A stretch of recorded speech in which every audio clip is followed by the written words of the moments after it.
I dated a murderer. I had gotten out of an 8-year abusive relationship and met someone on a popular online dating app. To be honest, I wasn't looking for anything serious, just someone to go watch a movie or have a drink with every now and then. I had 2 boys and was happy and living a peaceful life. And you wanted to change it with dating, right? Sorry. On my own after going through hell.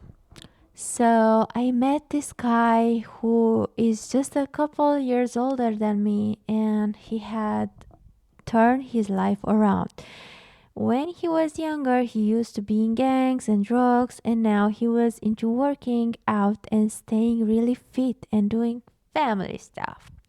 I just guess you can say I felt protected by him. He was a hard worker, self sufficient, had a son, and he loved going to the gym every day. I myself had kind of crazy past but overcame, and so we seemed to be like a good fit. We will go to dinner, movies, normal dating stuff, but he eventually wanted to spend more and more time together, and I was having trouble giving up all my free time for him, and he will get angry about this, like really angry. After being with a controlling, possessive asshole for so long, this was obviously a red flag. After 3 months, I told him I didn't want to see him anymore. Fair enough. He said he needed to confess something to me. He admitted to me he was using steroids, and that was the reason for his mood swings. He cried and said he was sure that was the reason and was willing to stop if it meant he could have another chance. And I obliged, but only under the conditions that we remained friends.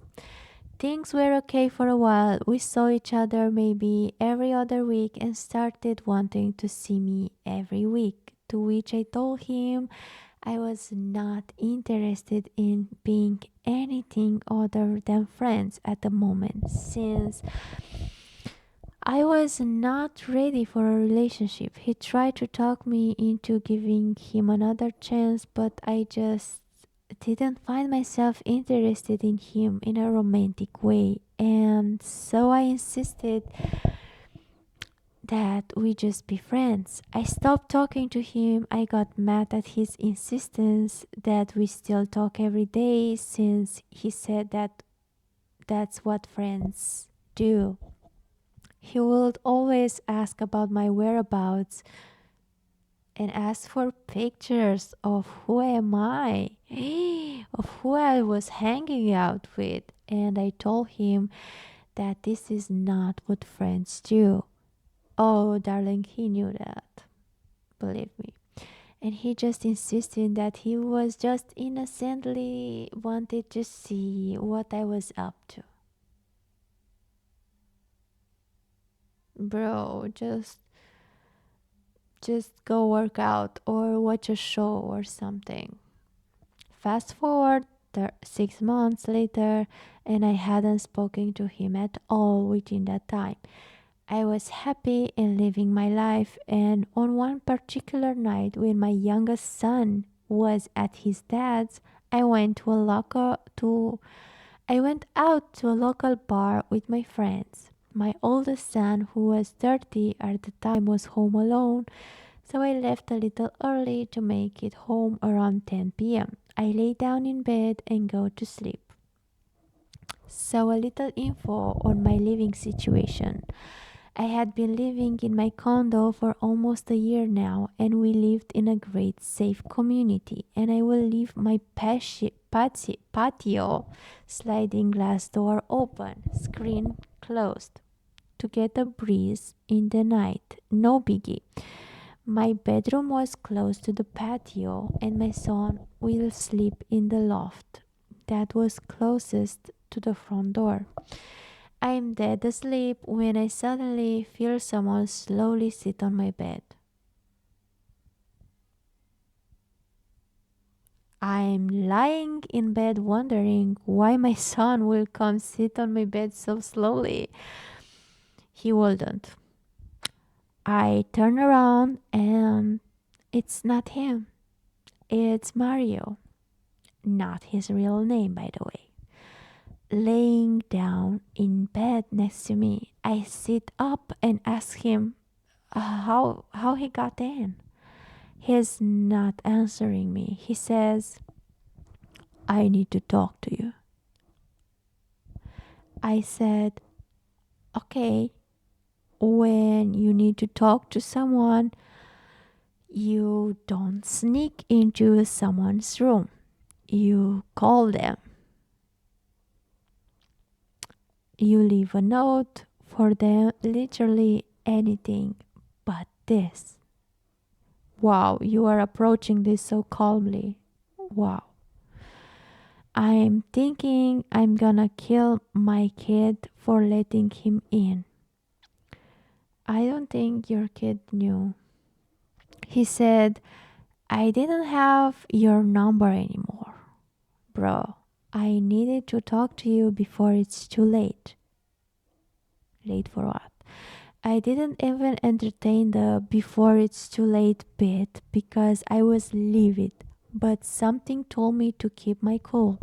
I sit up and say, look, I really want to talk to you too, but not like this. Please just leave and I promise we will talk tomorrow. Call me tomorrow. He gets up and walks over to my side of the bed and starts rubbing my shoulders and is slowly making his way to my neck. He says, oh my god, do you really want to talk? I look him in the eyes and say, yes, I've been wanting to talk to you, but not like this. Please call me tomorrow. Oh my god. He stares at me while rubbing my neck and goes down my shoulders.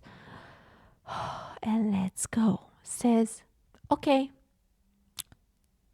This motherfucker proceeds to exit through my patio door and jumps my patio wall, which tells me that is exactly how he got in. Bro, what, bro? I'm shook. I'm shook. What is this? What I just read? Girl, you were so strong. Girl, god damn it. I freaked the fuck out, checked on my kid. He had no idea what was going on, locked all my doors, and I didn't sleep for the rest of the night. I told you I will not sleep for years. The next day, I text him and I tell him that if I ever see him near me or in my complex, I will call the police. Girl, just call it. And to never contact me again. Bro, put some cameras. It's not okay. If you're wondering why I didn't call the cops to begin with, I knew he had a gun.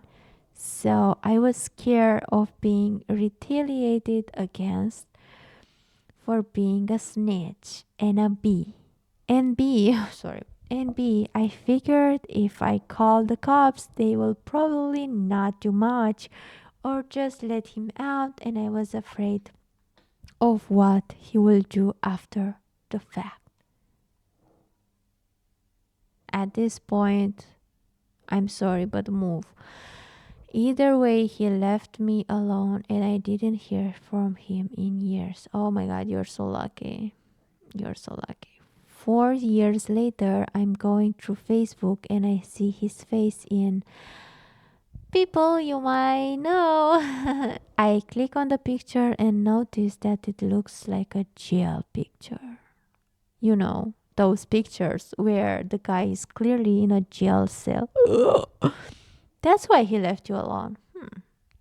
I scroll down to the page and his most recent post of him posting his address for his family members to write to, a prison address. So I Google his name, and sure enough, articles after articles, all with the same headline: Man arrested on suspicions of offing girlfriend.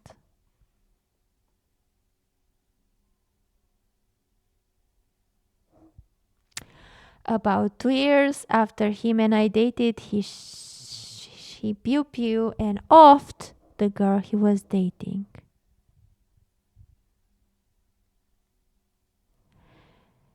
That could have been me, and I feel like shit thinking if there was anything I could have done to stop him.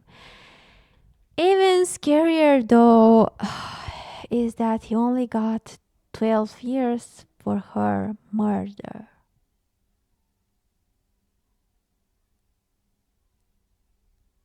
Goddamn. Sorry, I. Girls, if you see all these signs, please be aware. Please.